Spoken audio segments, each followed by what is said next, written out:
30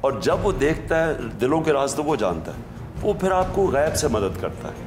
اتنا بڑا منصوبہ یہ میں اکیلا نہیں کر سکتا تھا, تو اس میں آپ نے میرا ساتھ دیا. جو بھی آدمی ایک دفعہ یہاں اس ہاسپٹل میں انٹر ہوتا ہے, آپ نے اس کو انسان سمجھو.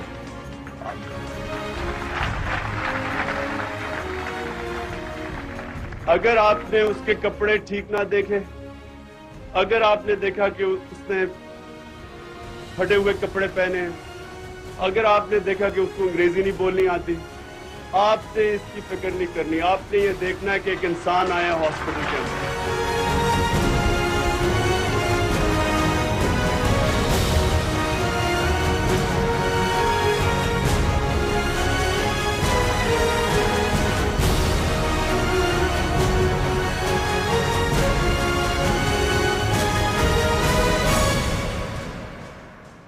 کینسر ہاسپٹل بھی بنانا ایک اس وقت, آج تو پرائم منسٹر نے 10 اسپتال بنا لیں گے, مگر ایک ایسے وقت میں جب جہاں پہ کینسر کے لیے کوئی ریسرچ نہیں تھا, کوئی کچھ نہیں تھا, ایسے وقت میں انہوں نے یہ بیڑا اٹھایا اور وہ ہسپتال بنایا اور لوگوں کو دکھایا کہ بھئی یہ ایک آدمی تنہ تنہا یہ کام کر سکتا ہے, اور جدید قسم کی ہر چیز سہولت اس میں پہنچائی ہے.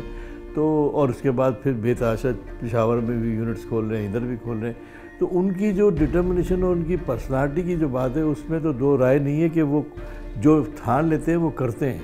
مجھے پتہ ہے کہ مجھے بڑے بڑے خواب دیکھنے کی عادت ہے, لیکن یہ عادت آپ ہی نے ڈالی ہے. عمران خان یہ گریٹ آرگنائزر ہیں, انہوں نے یہ ہسپتال کوئی چھوٹی بات نہیں تھی, یہ یونیورسٹی کی چھوٹی بات نہیں تھی, ان کی کیپیسٹی ہے. میں یہ خان صاحب کو داد دیتا ہوں کہ ان کے کازز میں اتنی کریڈیبلٹی تھی کہ جو بھی اس کاز کے اوپر اگر جانتا بھی نہیں تھا, پہلی بات تو یہ ہے کہ وہ جانتے تھے, اور اگر نہیں جانتے تو جب وہ تھوڑی سی بھی ریسرچ کرتے تھے خان صاحب پہ اور ان کے کازز پہ, اس میں اتنی کریڈیبلٹی اور اتنی ٹرانسپیرنسی تھی کہ وہ کوئی بھی باہر کا بندہ مائنڈ نہیں کرتا تو ڈونیٹ کرتے ہیں. میں نے کئی ان کے لیے فنکشنز کیے تھے, سنگاپور میں کیے تھے, لندن میں کیے ہیں کافی. اس میں نان پاکستانیز نے بہت زیادہ شرکت کی. تو یہ اس لیے کیونکہ ایک کریڈیبلٹی ہے, لوگ پاکستان کو دینا چاہتے ہیں, انوالو ہونا چاہتے ہیں, لیکن ان کو کریڈیبلٹی نہیں ملی. اور میں آرام سے یہ کہہ, میں رہتا ہوں باہر ہوں, اگر ایک شخص میں کریڈیبلٹی ہے تو وہ عمران خان ہے.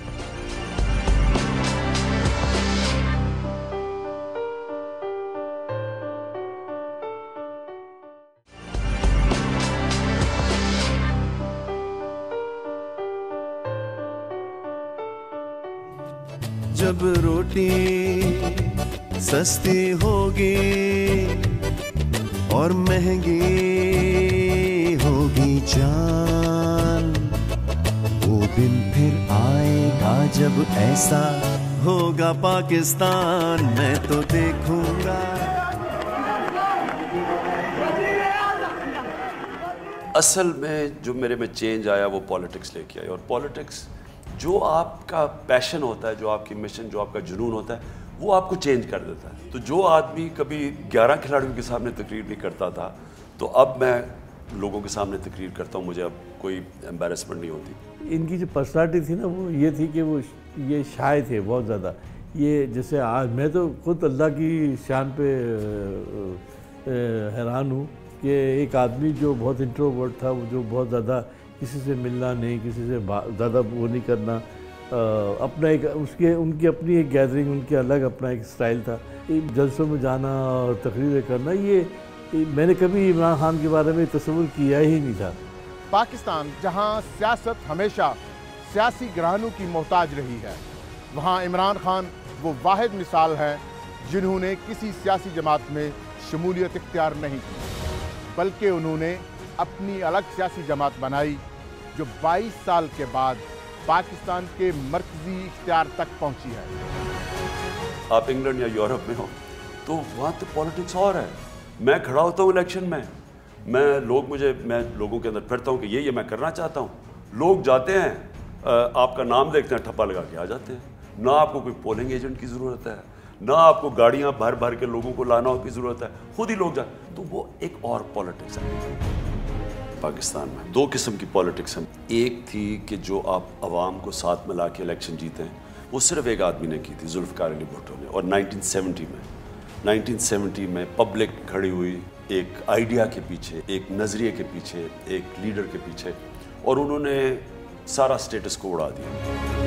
اس کے بعد سے ایک اور قسم کی پالیٹکس ہوئی جس کو کہتے ہیں الیکٹیبلز کی پالیٹکس. وہ اور قسم کی پالیٹکس ہے, وہ نمبرز گیم ہوتی ہے کہ آپ بہترین اگر الیکٹیبلز اپنے ساتھ لے آئیں اور پھر پارٹی کا بھی ووٹ بینک آ جائے تو آپ پھر پاور میں آ جاتے ہیں. وہ دوسری ٹائپ پالیٹکس تھی جو پاکستان کو اس سے کافی نقصان پہنچایا کیونکہ نظریہ چلا گیا نا. وہ ابتدائی دور تھا اور اس میں ہم نے کچھ فنڈامنٹل پرنسپلز بھی طے کیے تھے میٹنگ میں کہ ہماری پارٹی کس طرح کی ہوگی, صاف ستھرے لوگ ہم چنیں گے. اور انہوں نے مجھے ذمہ داری دی تھی سندھ کی, بحیثیت ہے کہ پریزیڈنٹ یا چیف کہتے ہیں سندھ کے, اور سینٹرل ایگزیکٹو کاؤنسل کا مجھے ممبر بھی بنایا تھا. تو ہم اکثر جاتے رہتے تھے لاہور, لیکن جیسا میں نے کہا ان کو بھی تجربہ سیاست کا نہیں تھا اور مجھے بھی سیاست کا تجربہ نہیں تھا. تو اس طرح بسم اللہ ہماری اس طرح ہوئی تھی پی ٹی آئی کی. جو میں پیغام لے کے آیا ہوں, جو میں یہ کہہ رہا ہوں کہ ملک میں یہ بڑا عظیم ملک بن سکتا ہے اگر کرپشن ختم کر لیں, ادارے مضبوط کر لیں, میرٹ لے آئیں, جس کو نیا پاکستان ہم کہتے ہیں. وہ مجھے 15 سال لگے. لوگ ایک قدم اوپر لیتا تھا, پھر نیچے آ جاتا تھا, پھر اوپر, پھر نیچے. تو کوشش کرتا رہا کہ لوگ میری بات سنیں گے. تو اکیلا ہی تھا, تھوڑے سے لوگ تھے میرے ساتھ. تحریک انصاف کو تقریباً 1.5 مہینہ ہوا. مجھے بہت خوشی ہوئی کہ تحریک انصاف کا پہلا آفس گڑی شاہ میں کھلا. جو ہم کہیں گے, جو بھی ہم کہیں گے, آپ کو کر کے دکھائیں گے. ایک ایسے مشکل حالات میں جہاں 2 بڑی سیاسی جماعتیں موجود ہوں, بالکل نئے سرے سے سٹارٹنگ فرام سکریچ جیسے کہتے ہیں, ایک قومی سطح پر ایک نئی سیاسی جماعت کو بنانا انتہائی مشکل کام ہے. ایک تو اس کا فزیکل انفراسٹرکچر بنانا, اراکین کو شامل کرنا, دفاتر بنانا, ریسورسز کو موبیلائز کرنا, لیکن سب سے اہم بات لوگوں کو موٹیویٹ کرنا اور ان کو ایک نیا راستہ دکھانا, نئے ملک بدل ان 2 یا 3 یا 4 سیاسی جماعتوں سے جو آلریڈی موجود ہیں. تو اس اعتبار سے ایک بہت ہی یہ کامیاب اور ایک منفرد مثال ہے. دیکھیں, اس کے لیے صرف ایک ہی جملہ کافی ہے. عمران خان جب ایک چیز کو ٹارگٹ بنا لیتا ہے تو پیچھے پڑ جاتا ہے, اور جب تک وہ پائے تکمیل تک نہیں پہنچتی اس کو چھوڑتا نہیں ہے. اور میں سمجھتا ہوں کہ ہمیں اس کو داد دینی چاہیے عمران خان کو کہ اتنا پرسیورنس کے ساتھ, اتنے اپ ہلز ڈاؤن ہلز اور ساری چیزوں کا مقابلہ کرتے ہوئے وہ اس کو فائنلی اس کا پھل بھی مل گیا.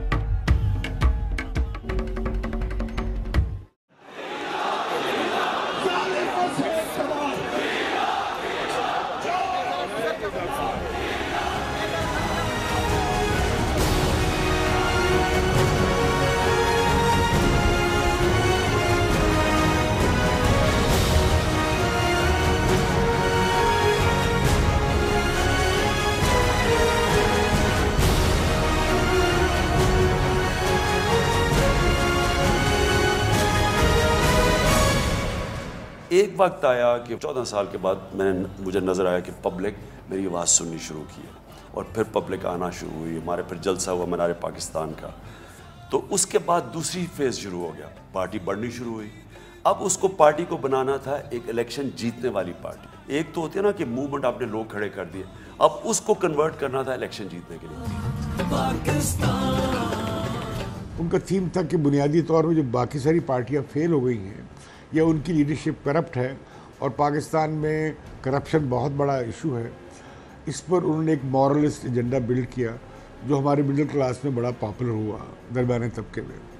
اور وہ چاہتے تھے کہ یہ وہی لوگ تھے جو ووٹ ڈالتے نہیں تھے اور سیاستدانوں کے خلاف تھے, اور عمران خان نے اسی سینٹیمنٹ پہ بلڈ کی اپنی پارٹی. ایک اور بات جو ان کو منفرد بناتی ہے کہ ان کی روایات سیاست کی نہیں تھیں,